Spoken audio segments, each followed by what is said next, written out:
பூம்புகார் நகரத்து புகழும் பெருமையும் யாராலும் மூழ்கடிக்கப்பட முடியாதவை.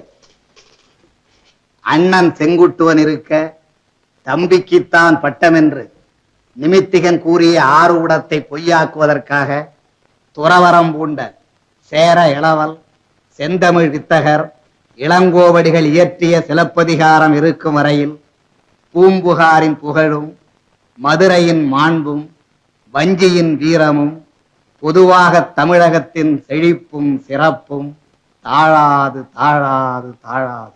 தமிழ் துறவி இளங்கோவடிகள் சித்தரித்த கண்ணகியும் கோவலனும் கனிமொழியாள் மாதவியும் இதோ நம் எதிரே நின்று எமை மீண்டும் தமிழகத்தில் எழிலுருவாய் உலவ விடுக என கட்டளை இடுகிறார்கள்.